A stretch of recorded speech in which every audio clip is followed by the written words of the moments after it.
Welcome back folks, my name is LastKnownMeal and today we have a lot of exciting Cyberpunk news both from 2077 and the upcoming pen and paper RPG Cyberpunk RED, so let's get into it.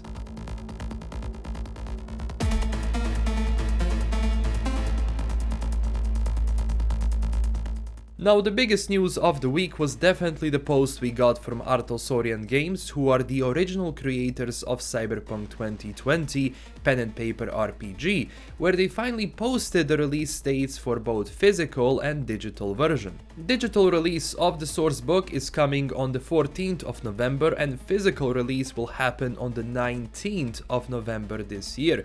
Again, these release dates are subject to change because, well, being a pen and paper source book, it has to be printed and then shipped, which in 2020 is a bit of a problem. Overall, it's a big boy book. It has 456 pages and 143 pieces of art, as well as 211,000 words. Also regarding Europe, R.Talsorian said that the dates will be later for this part of the world because when it comes to physical, there are problems. No one can predict international shipping of quantities and the speed on how fast does it take for those books to be delivered to the actual retailers in Europe. So again, the prices and quantities can also change, including the release date in Europe, but I think it's only for physical and not digital. For everyone who doesn't know, Cyberpunk RED is set between 2077 and 2020, around the year 2045, after the Fourth Corporate War. You can expect a lot of lore videos once this book actually comes out. After that, they also shared a very interesting image of the corporate supper art by Bad Moon Art from the upcoming book. And here is what we can see, like some of the new corpos here as well as the old ones, so I'm going to go through all of them and quickly explain who they are. From left to right, we have Olivia Forsythe from Continental Brands. She is also called the Kibble Queen. They own Oasis stores where you can buy food and other products from them, of course. And they also have Oasis Community Loyalty Program, which rewards entire communities that buy from them a lot by prioritizing them for faster shipping, some other benefits, etc. Then we have Nicola Lagaja, who is from Biotechnica, and we already know about them. They made the fuel CHOOH2 or CHO2, which is the fuel of the future. Plus, they also have other ventures like body sculpting, exotics, etc. Sitting next to Nicola is Michiko Sanderson, or well, Michiko Arasaka, the daughter of Kei and the granddaughter of Saburo Arasaka. She is the owner of Danger Girl private security and detective firm, and she is also a private detective herself. Then close to her we have Artyom Sokolov, who is the CEO of Giraffa International Technical Manufacturing.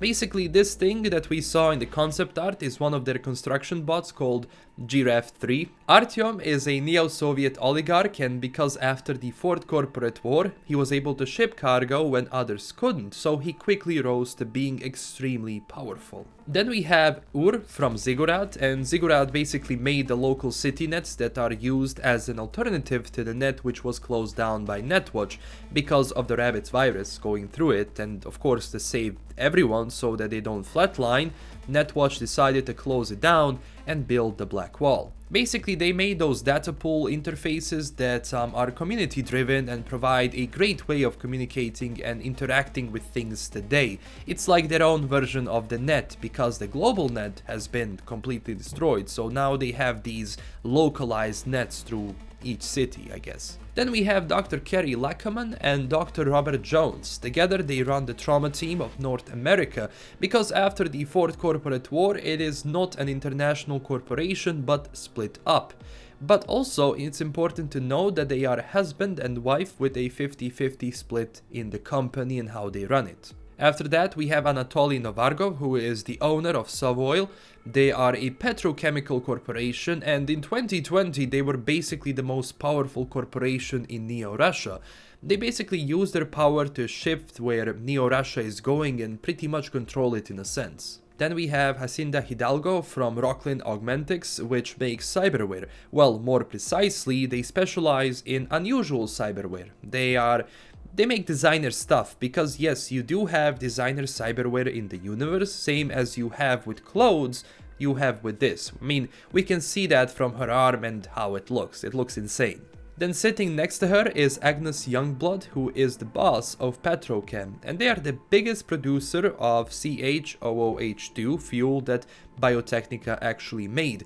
Now Petrochem is extremely powerful, so I'm wondering, like, are we going to meet some of these people in 2077, especially Agnes?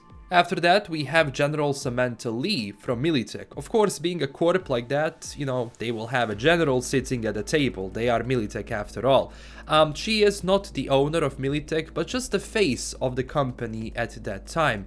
In Cyberpunk RED, General Lundy is still in charge. And in the end, we have Magnificent Curtis, who comes from Netwatch. If you don't know what Netwatch is, they are basically a corporation which follows and monitors the traffic on the net. At the same time, they protect the net against illegal activities, so you can kinda consider them as a cyber police, in a sense. In the other news, we also had Marcin Nowinski talking about the Korean voiceover. A while back they said it cannot be done, but yesterday they posted the news that indeed they managed to include Korean voiceover due to overwhelming requests. The language pack for Korean will be available for everyone in December. 그래, 기분 열나 짱 좋다 이거지. 이게 바로 치고 빠지기야 이놈들아. 우린 부자야.